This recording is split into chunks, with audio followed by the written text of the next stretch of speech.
تو میرے پورے اس وجود کو کنٹرول کیا کر رہا ہے؟ دماغ. اس کی ریشو پروپورشن کیا بنے گی 2 من کے مقابلے میں آج سے؟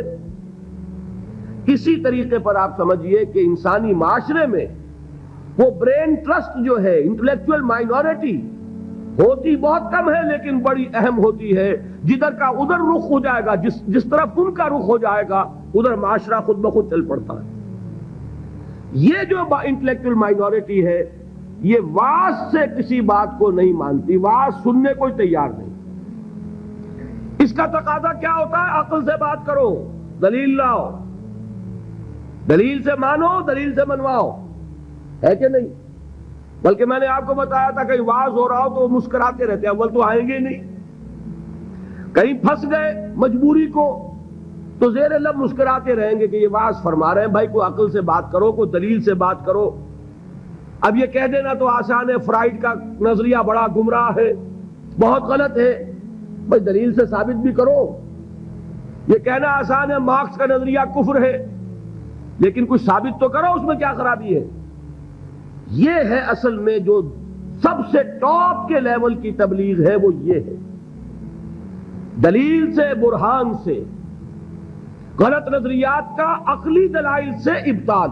یہ بات یوں غلط ہے، یہ نظریہ باطل ہے، یہ تصور صحیح نہیں ہے، دلیل سے ثابت کیا جائے. یہ ہے کس کے لیے؟ انٹلیکچوئل مائنورٹی کے لیے. اس کو کہا ادعو الی سبیل ربک بالحکمت، وزڈم کے ساتھ، دانائی کے ساتھ، عقلی دلائل کے ساتھ، براہین کے ساتھ اللہ کے راستے کی طرف بلاؤ.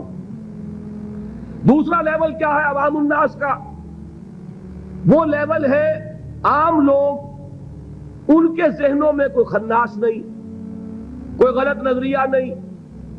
انہوں نے تو جیسے آپ کہتے ہیں کلین سلیٹس ہیں، اس کے اوپر آپ جو چاہیں لکھ دیں. اور اگر کسی سلیٹ پر پہلے سے لکھا ہوا ہے تو پہلے اسے صاف کرنا پڑتا ہے تب لکھیں گے. تو وہ جو ہوتے ہیں ذہین اقلیت، ان کے تو ذہنوں کی پہلے صفائی کرنی پڑتی ہے. اگر ڈارون کا نظریہ بیٹھا ہوا ہے تو وہ نکالیں گے تو قرآن مجید میں جو آیا ہے قصہ آدم و ابلیس 7 مرتبہ، وہ ڈارون کا نظریہ نکلے گا تو بیٹھے گا نا. وہ ڈارون کا نظریہ وہاں ہے، وہ حجاب بنا ہوا ہے، وہ قصہ آدم و ابلیس کو پڑھتا ہوا مسکراتا ہوا گزر جاتا ہے. کیا بچگانہ باتیں ہو رہی، معاذ اللہ ثم معاذ اللہ ثم معاذ اللہ. اس کے ذہن میں بیٹھا ہوا ڈارون کا فلسفہ. اب پہلے وہ ڈارون کا فلسفہ، اسی کو کہا ہے نا کسی نے کہ گلا تو گھونٹ دیا اہل مدرسہ نے تیرا، کہاں سے آئے صدا لا الہ الا اللہ. ذہن بدلا گیا، فکر بدلی گئی، سوچ بدلی گئی.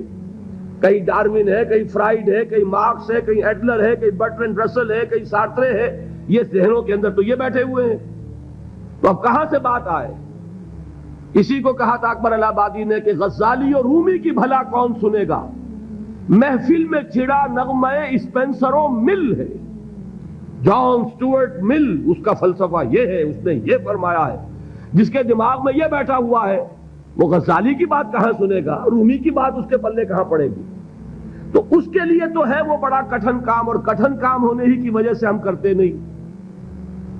عوام الناس میں واعظ سے نصیحت کرنا، تبلیغ کرنا یہ آسان ہے.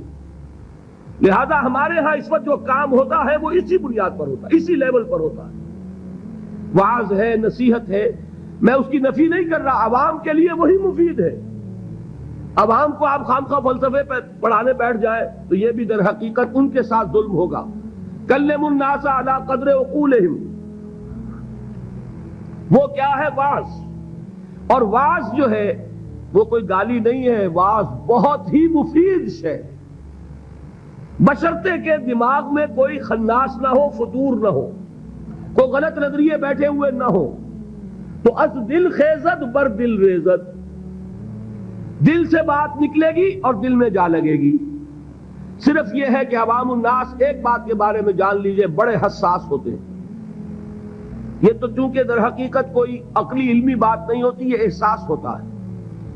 اگر آدمی یہ محسوس کرے کہ یہ شخص اپنی دھوس جمانا چاہ رہا ہے، یہ میرے اوپر اپنے علم کا روب جھاڑنا چاہتا ہے، تو آپ کی بات کا اثر نہیں ہوگا. اور اگر محسوس کرے کہ یہ میرا مخلص ہے، میرا خیر خواہ ہے، میری بھلائی کے لیے بات کہہ رہا ہے، اس نے کوئی دھندا نہیں بنایا ہوا، اس نے یہ پروفیشن نہیں اختیار کیا ہوا، بلکہ یہ خالصتاً لوجہ اللہ بات کہہ رہا ہے، تو وہ بات واقعتاً دل سے نکلی ہوئی بات دل میں جا کے اثر رکھے۔